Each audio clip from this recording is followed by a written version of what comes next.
folks, welcome back to the Adaptations Podcast, where each week I bring on friends or family that are fitness enthusiasts or fitness involved to some degree, and we just talk about fitness and life. Today, we have my good friends, my family, my athletes, Dylan Zhuang and Margaret Jenisch. Hey. Thank you. Glad to be here. So, you guys competed. This is technically like your meet recap. True. Except it's not in a text form like most people on IG do it. This is a podcast episode, which I don't think a lot of people do like. I think it's meet cooler. recaps like this, right? This is cooler. I didn't post a meet recap. Yeah, neither all my neither of footage us did. sucked, Yeah. Like, this is better. I'm definitely down with the podcast meet recap. Yeah, right. That's kind of chill. It's going on the tube too. It's going to be on all channels. Yeah, we're trendsetters, guys. That's kind of cool. So y'all competed at CNATs. Who was it? Andy called it frat nats. No. Fucking what's his name? Carl called it frat nats. So I was like, I mean, basically. I can see that. Just a bunch of dudes fucking around. I mean, that's mildly offensive, but that's okay. Sure. So thoughts. Let's start with who wants to go first? Ladies first. Yeah, ladies first. There you go. Okay, so what are your thoughts on your meet? How was it? What was your experience like? I think overall it was a really good experience. You know, it was our first national meet and first time like getting onto the platform with such a big audience. So I was super nervous going into it, but once I was on the platform, kind of just mellowed everything out and focused on myself and what I could do to perform well.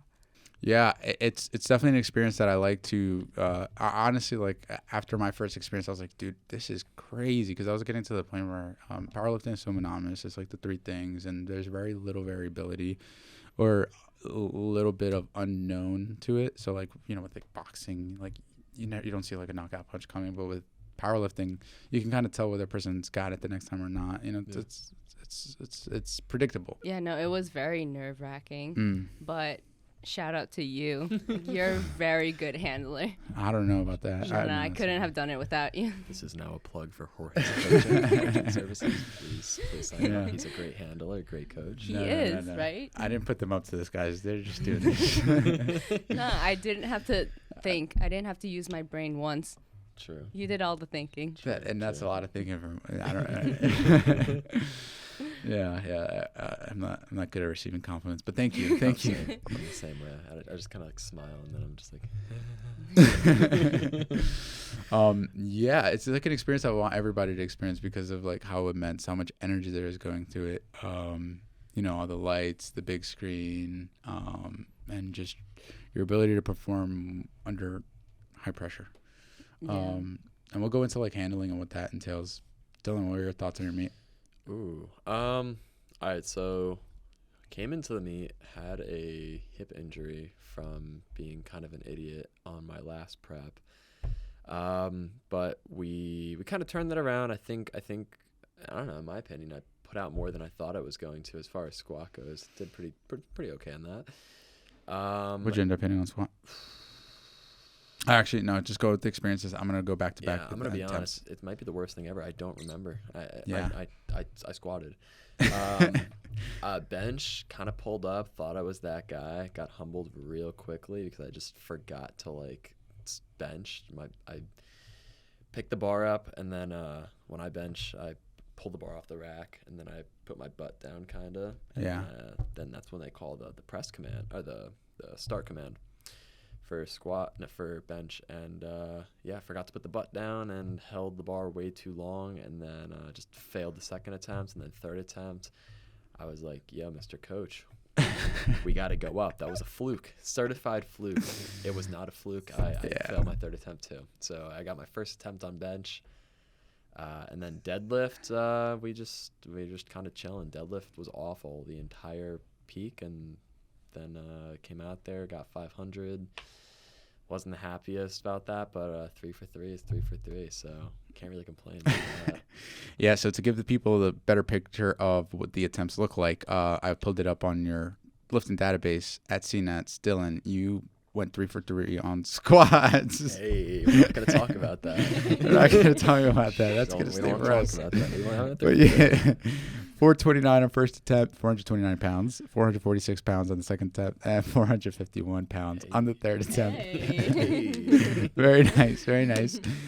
This coming back from that hip injury. So what happened during the hip? What happened? How did you get injured? So I'll start with. I'll give as little backstory as possible. So during December, I signed up for collegiate championship, and I also signed up for the winter heat meet. So the two meets were about, I think they were 2 or 3 weeks. I think 3 weeks apart. 2 weeks apart. 2 weeks. 2 weeks apart. They were 2 weeks apart. And the goal was to qualify for CNATs, because qualifying for CNATs was my goal since the beginning, since I started doing powerlifting. I wanted to go to CNATs. So pulled up, went, and we peaked for collegiate championship. We didn't peak for we peaked for winter heat. We didn't peak for collegiate championship. Yeah. And then just shut up to collegiate championship and just got it done. Got it done. Got the 600 kilos done. And that was super, super chill. And then I should have just pulled out of the next meet. I really should have. But I don't know. I was like, oh, we'll just do it for fun. Like, I'm already peaked. Like, it'd be a good time. And then just the last SBD before the meet, went to go squat. I think I was like 425 on my back. Wasn't even that bad. And just I sunk it, came out of the hole, and I had to dump it off my back. And I could not get my hips out from underneath the bar. So the bar kind of pulled me under. And it's kind of hard to visualize it, but like I almost like kneeled forward, but only one of my knees hit the ground. So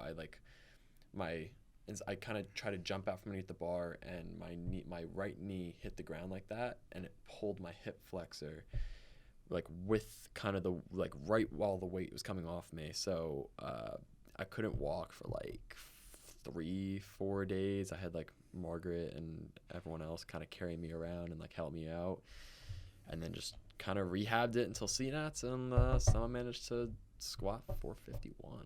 Yeah, that's what's impressive about that. And you switched over to squat shoes. Yeah. So you weren't like, so like a little bit on that, and a little bit more in detail on that. Yeah, you had 2 weeks, and to give people background, the conversation that we had, the plans that we had were to peak for winter heat, so that you didn't, because like the way your body works is nobody really does 2 meets back to back. Yeah. But you had already registered for winter heat, and then you couldn't get to winter heat, right, Margaret? Yeah, that's why I did the collegiate championship. And then you wanted to do collegiate championships. I only wanted to do collegiate championship because her and my roommate Steve were doing collegiate championship, and then Steve ended up pulling out of the meet. So then it was Margaret, and I was like, oh, just do it with Margaret, it'll be fun. And I ended up hitting the qualifying total. Yeah, for you CNATs. hit the total. That's what it At was. the meet. We were just so happy. close. We were like, you know what, So fuck it, let's just send. Let's just send it. Let's just send it. Came to our third deadlift and got it done. And you did, and it was such a glorious moment. It was great. Yeah, that was your best performance. Glorious. Yeah. Tragedy, bro. And then afterwards, you went for that lift, and I guess the strength just wasn't there because we didn't. I don't know, man. Yeah. I was like, oh, my hip. I remember thinking, I'm like, oh, my hip's a little uncomfortable today. Like, I was like, oh, just like, we'll warm up a little extra. I took some ibuprofen. I didn't think of anything of it. And then I don't think that it was weak that day. I think it was just like a little stiff because I felt good. And then that squat, man, I sunk it, couldn't make it out. And I was like, oh, shit, I got to dump it. There was no one there. And then I just did not execute the dump very well. And then, yeah, just messed everything up, hobbled around for the rest of the week. Well, that's actually, and this is like what my coach says to me, like Dr. Michael Soya, really great powerlifting coach and just very pragmatic. Weak isn't necessarily an insult. Yeah. It's just like, hey, man, I'm just not that strong that day. And that's all it was, is that day you just weren't that strong. And, you had a weird way of dumping the bar. Now, normally, guys, you don't want to dump the bar. But also, when you can't get back up and nobody's around, dump that shit. Don't dump it if you're using calibrated plates. But if you are using calibrated plates and you have to dump it, then, make sure you do it with style. Were there safeties?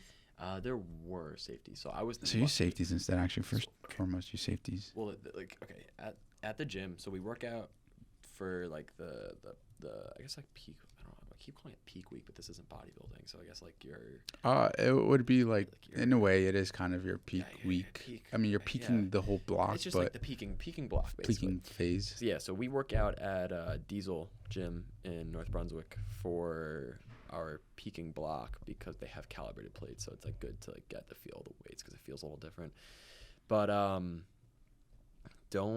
at that gym they have like the belt safeties, so they're not like the solid bar, like that steel bar safeties. Yeah. So I never adjusted them. I just had them there, and they were way too low to catch anything. I just wasn't anticipating failing the weigh in. It just didn't happen that day, and just goes to show you, please use safeties and please have spotters. Spotters for sure. Do not do any crazy weights. Don't, even if you think that it's a light day, please get spotters if you can. Yeah.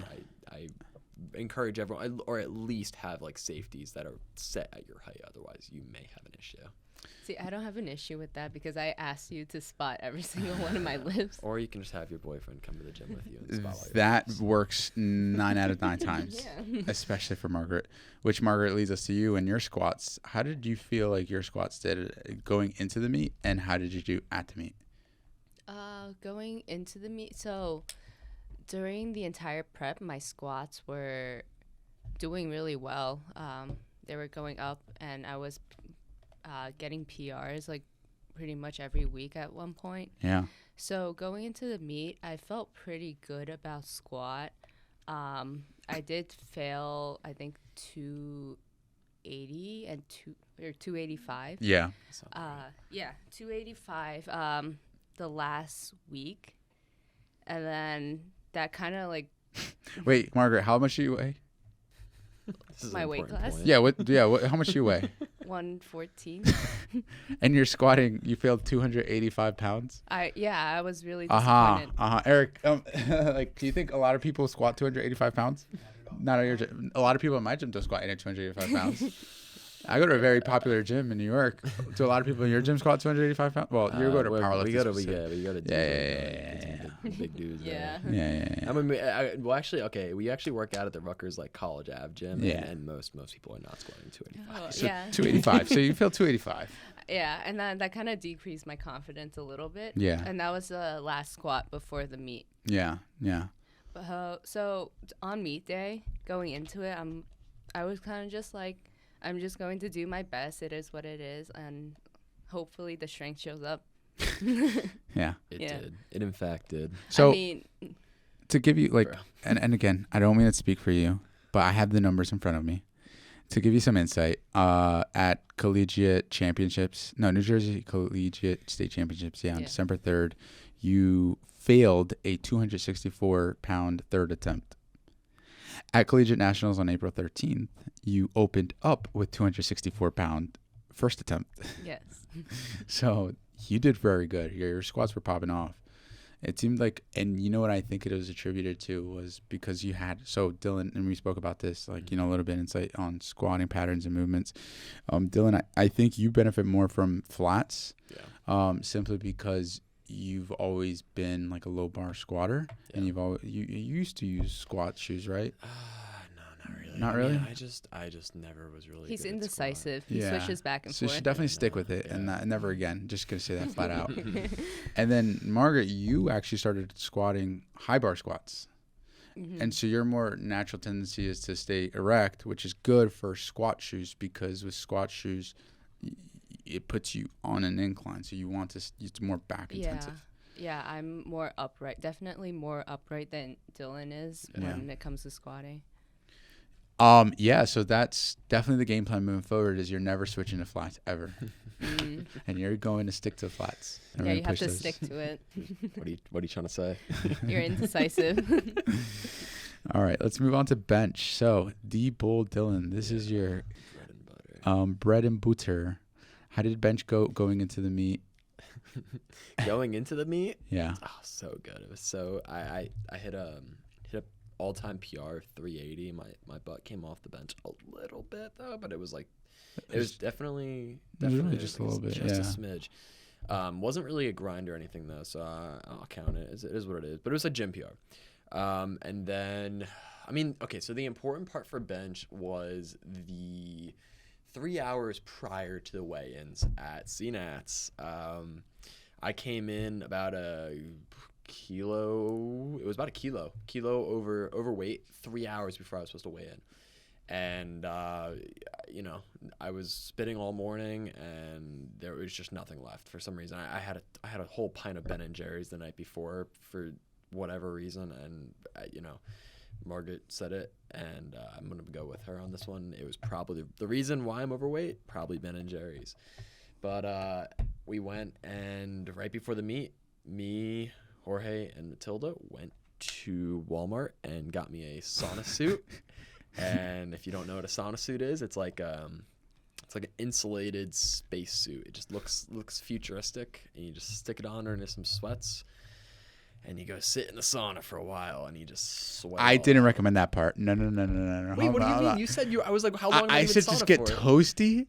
Get it. We're so warm, and then 30 minutes later he comes out like, "Yo, when can I leave the sauna?" And I was like, "No. You're supposed to do like." Okay, I'm exaggerating. It wasn't 30. It was like maybe. No, 10. I was in the sauna for like a good 20 minutes. Right. I say start off in the sauna. Well, you were like start off in the sauna, and then you were like, all right, I'm gonna go work out, and I'm like, okay. So I'm sitting in the sauna, and I remember I asked you before I sat in the sauna, I'm like, how long am I supposed to be in here for? And you said to me, and I think there was a misunderstanding, but I know you said to me, you're like, oh yeah, until we leave. I'm like, no.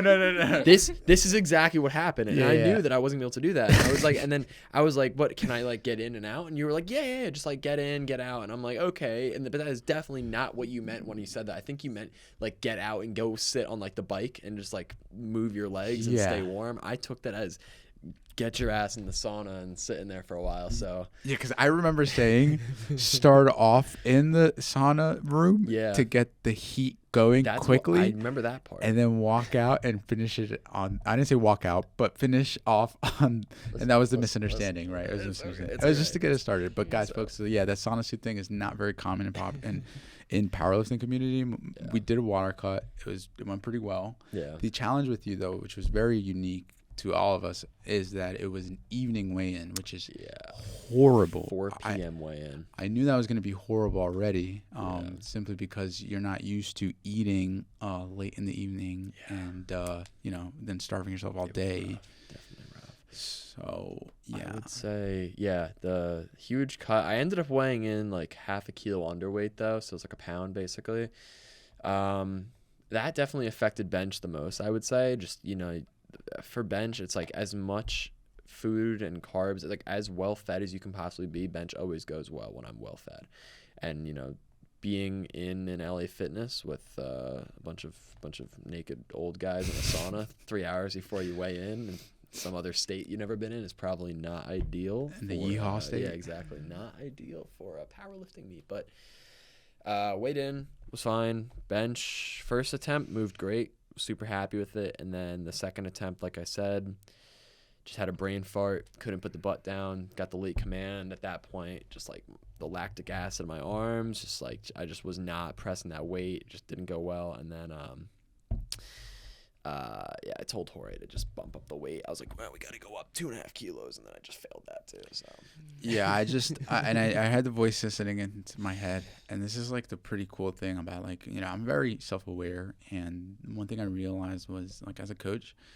there's like 2 different methodologies of coaching. There's Margaret, who like if we build up your confidence, you are going to run through walls, and so in your case, we have to build up the confidence. Dylan. No. Do not tell me don't tell me what I want to hear. Yeah. So, and it's funny because I'm more of like Dylan too. Yeah. I'm more of like the Dylan style. And so my coach is just like, again, when Soya was handling me at meets, he's just stern with beard, with a mustache. No. You gotta do that with him. Yeah. So I gotta be a little more assertive because I knew in my heart of hearts, I was like, definitely don't want to bump up. But I also had a slight inclination that it wasn't just the butt coming down. Yeah. It was definitely that cut that took out a lot of your energy. And then practicing more of the soft touches and less of the sinking in your case. Just kind of more consistent in training. That's it. Just, I always fumble the bag on training. Bench, I don't think about bench when I'm benching. It just kind of comes naturally.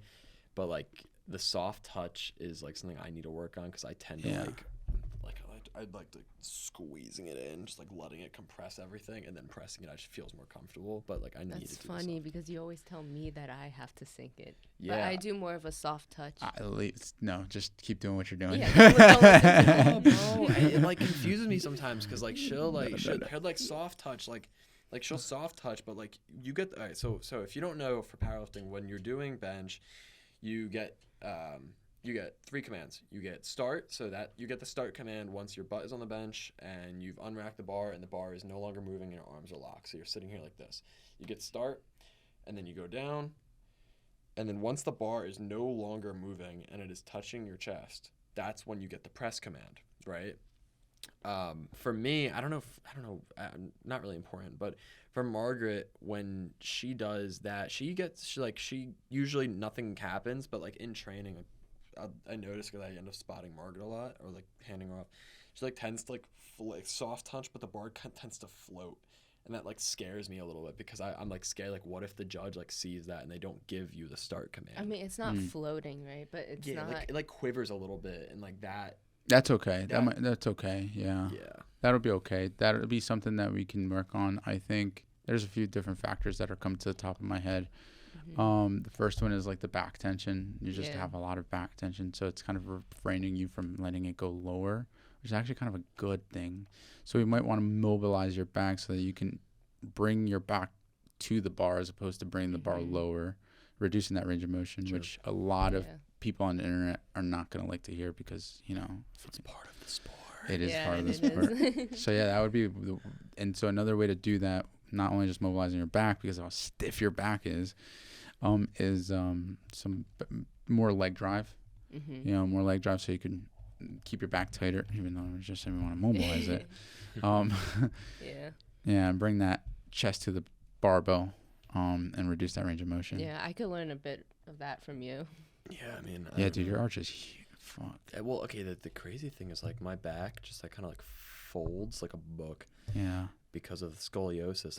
I have like a 13-degree curve in my spine, and I don't know. Like, I've seen other people with like a similar thing. Yeah. It's kind of weird. I've noticed fucking like Sean Mills, Wheeze.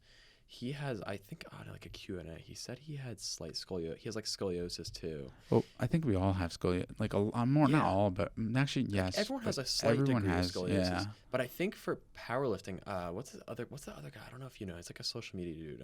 It's like Tyson something or other. I've heard. Dude like pulls like 1,000 pounds on deadlift. Yeah. Like pound plate deadlift bar, but he's competing in an actual meet.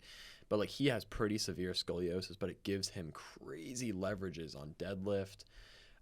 So I feel like it's kind of a superpower. Like, it makes me good at bench, but like I feel like it also like doesn't lend itself well to stability in squat and deadlift. But it is what it is. There's no pain or anything, but I'm able to bend my back, like fold it at a certain point, and it just gives me a much better arch, like super good back tension. Everything is good, but like the one thing is I tend to overestimate how strong I am on bench. Because like you'll see if I show a video of me doing my 380 attempt, it flew. It was great. But if I show you like 335 for like a triple, it looks objectively awful, because my pressing power is not anything special. It's just the leverages on bench. It's just specifically for the movement. So you got to work on a few things, but bench is pretty chill. Yeah, I think you have a really good power for like a single rep. And then after that, it does start to diminish, which is pretty cool, though, because that means that your training will be very different from Margaret's training. Margaret, you have like a huge, like, I don't want to call it like work capacity. Like, you can rep things out that are closer to your 1RM.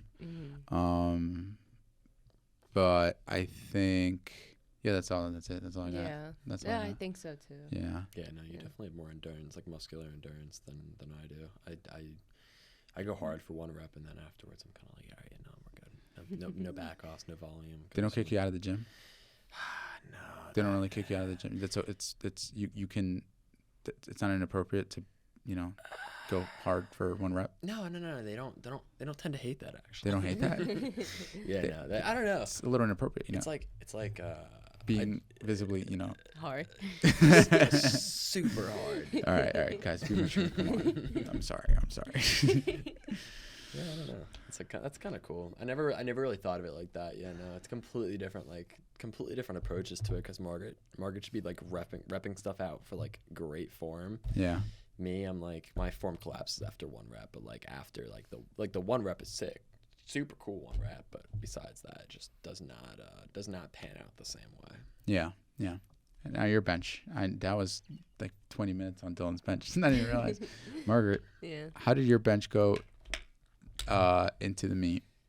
How do you think you did in the meet? Well, same thing with squat. I thought bench was going pretty well during training. And my last attempt, I thought I had that. I was pretty confident that I had that. I think it was like 159. Yeah, I got you with the number. Yeah. The exact number for your bench. So you opened up with 132. Oh, wrong one. Wow, guys, again, I just have to highlight how strong you are. 143.3 third attempt at New Jersey Collegiate State Nationals, December 3rd, 2022.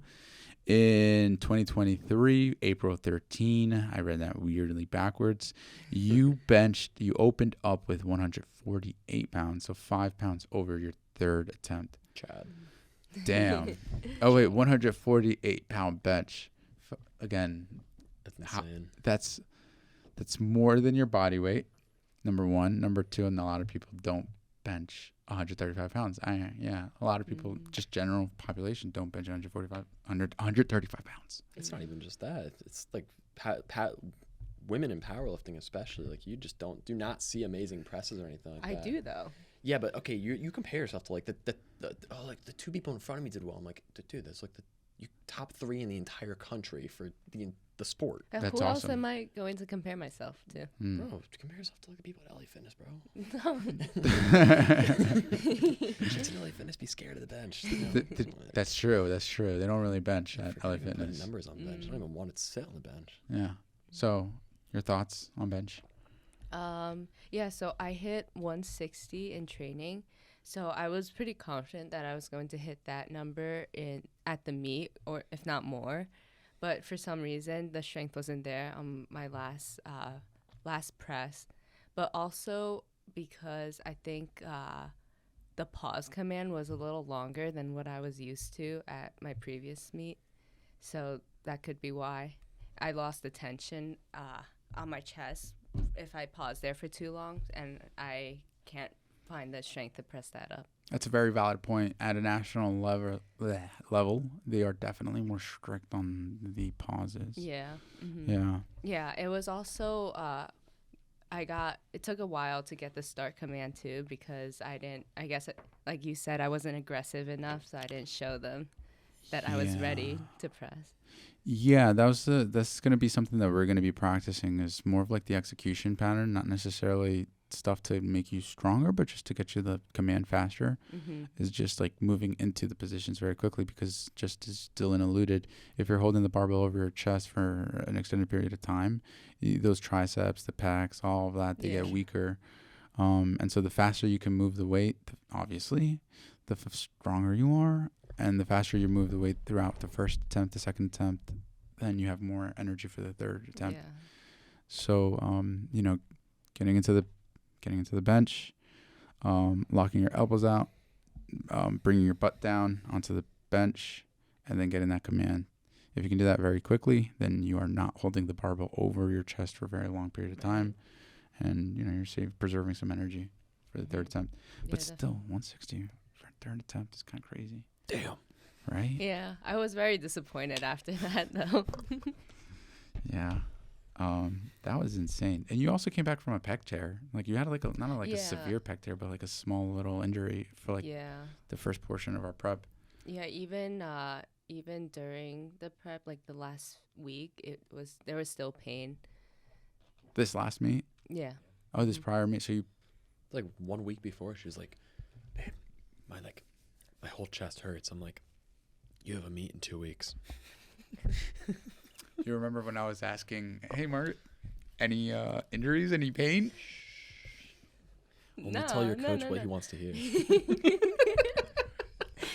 You remember I was like, That was like kind of one of the staples of like the questions. Jorge does not know what happened that last squat day. What happened that last squat day? That's you can ask her that. I'd like to know, Margaret. I told you I failed 285. Uh-huh. I didn't tell you Didn't tell me what. that I failed it 4 times. Fuck. See, the best part was I was at the gym with Margaret, and you know, she asks me whether she should retake it or not, and I'm always like, you know what, like why just once, like when someone asks if they should retake it, it's the implication is once. I turned around and then she told me, she's like, I failed it 4 times, and I'm like, what? When? Why? Why? Why? All right. So Did you think that like I was gonna magically come up the 4th time? yeah. Yeah, but it was also for myself, like to boost my confidence. If I were able to hit that weight, then I would have had a lot of confidence on my squat going into the meet. It's all about the grind set, bro. Yeah. Yeah, no, that's the other thing. Like I'm not able to grind through a squat like Dylan does. Yeah, no. Just, I don't know. Sure. This is like one of those conversations where like you're like in your 30s and you're telling like your parents over Thanksgiving all like the awful things you did like in your 20s. Yeah. I'm just thinking to myself like, oh yeah, totally. Here I am thinking about how to maintain your confidence by not practicing failure over and over again. I think it builds character. Practicing failure over and over again could potentially, damage your confidence. So yeah, no, you're definitely right. Yeah. So I'm glad I'm not the one saying this. Somehow when it comes to me, it's all bad. Somehow me telling her not to try it 4 times is bad. It's my fault. It's I'm not supporting her, bro. No, it's not my at fault. all. Yeah. You gotta wait till somebody else says it. Exactly. And then you're like, You did say that you were gonna tell on me to Jorge. Yeah, I was a bit occupied with my own failing of like every lift. Didn't touch 500 for the well. We can go into deadlifts now, I guess. And that is a perfect segue into. Oh no, actually going back to the squats and actually grinding the squats. I want to go back to something because I don't know. Some people, we share information here. Yeah, with grinding out the squats, I think I found the secret. We've gotten cues on how to use your hips, how to use your legs to drive up, and we got that nailed down. We've got some trunk stability. I'd classify as like the mid trunk, low trunk. I don't know. It depends on who you ask. Like the abdomen area, the core, or whatever. You guys have that really done pretty well. Now it's time to include more of like the upper trunk, upper torso, whatever the fuck you want to call it. And just including more of your back when you're squatting. True. Especially after watching a lot of Adrian's lifters. I was like, oh, we definitely got to include more of your back. Yeah. Because that's going to be key to getting you to beyond number 3 and you into the placings. Me just like barely qualifying for like collegiate, or not even for collegiate, like national level meets. Margaret like trying to place top 3. I don't know, man. We'll see. Because, also, you've been injured for, a whole year and a half and never really properly took care of that hip injury. Well, either one of those. The adductors, the hips. Yeah. And here I am as a great coach just pushing you along, totally okay. Bro. Yeah, totally okay, yeah. It's chill. No. I mean, it shows in the results. Yeah, but this is short-term results. Yeah. Now, okay, so the way that and we'll go on to deadlifts after this. I just want one more thing is, it's really interesting to watch your progression as new lifters or new competitive lifters because you had the first one, the first meet occurred, and then you realize I'm close to CNATs, so I want to do another meet that will qualify me for CNATs. So then we're like, all right, let's go ahead for the second one. There's no real time to take care of any injuries or whatever because I'm a people pleaser and I have to please you guys and get you guys to CNETs. So let's get you to CNETs. And so we do that. We do the job on the second meet. So now the third meet, we're at CNETs. Now we got to push it through CNETs. Got to show up for CNETs. Yeah. But now that CNETs is over and now we're just keeping our eyes on raw nats. Now that you're training at a different level, you also have to train at a different level. Yeah. Which means you no longer train to compete 3 times a year. True. You now train to compete potentially 1 time a year. Yeah. You know, and you take longer to recover because you know what you did to increase your strength by 20 pounds the first time is not going to be the same thing you're going to do to increase your strength by, heck, even like 5-10 pounds the next time. You're right. Mid yawn, that was great. Trying not to. Deadlift. Let's talk about deadlifts. And real quick, because we got 8 minutes. I mean, honestly, that's perfect because my deadlift is nothing special to talk about. We basically squat and bench happened, and it was just like at this point, like, shout out to Alex Passara. He said that if we bomb out of the meet, then we don't get funding for Rutgers powerlifting. So had to sit down and think to myself. I was like, damn, just got to go 3 for 3 on deadlift. Got to get that funding. You know, I can't pay for this trip myself. So had to go 3 for 3. So we just set the attempt. I mean, you set the attempt. You're just like 500, and then we just bumped up to 500. Felt super cool. Yeah. No pain, nothing. No pain is a good thing, and that was it. And my deadlifts were 3 for 3, pretty solid. Yeah, that was pretty cool because like I was like at that point I developed my confidence. I was like, yeah, I'm just gonna do whatever the fuck I want and call his deadlifts. But yeah, we opened up at 457. Second attempt was 485. Third attempt was 507. Now that was interesting because I think I discovered something that you'll need a little bit longer to implement deadlifts. That was 507. That was 507. Yeah. Ah, hey, that's that's much. That's better. I thought I was only 501. No. Hey, I was like, nah, he's got 507. That's pretty good. Yeah. And I was cool. like, you know, the strength wasn't really there going into peak. I think that the reason being was because of the way that we structured deadlifts prior to the peak block. Deadlifts had its own separate day. I think we're to train you both actually. Going into the next peak block, we're gonna start off 12 weeks getting you acclimated with deadlifting and squatting on the same day. Yeah. We were experimenting with something different. It was something different we were experimenting with. And you got you stronger, which is cool. So that will be probably implemented somewhere around like 8 or 24 weeks out. And we'll ride it out from 24 to I want to say 18. And then from 18 and on, we'll start to transition. Mm-hmm. You know, that's something. Yeah. It's cool, though. Yeah. It's cool because we were able to progress your deadlifts pretty well. So we're going to re-implement that strategy, but with a longer time horizon. The cool part about your deadlifts, the third attempt, this was again my first national level powerlifting meet. And a national level powerlifting meet, you are allowed to question the judge's call.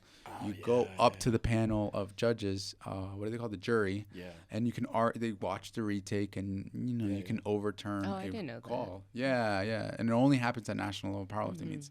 And so they had initially flagged your lift as no good, but it was like the goodest lift. Yeah, it was the goodest lift out there. Wait, what happened? Nothing. That's why. It was a mistake. I guess I don't know how somehow it just went off as bad somehow, no good.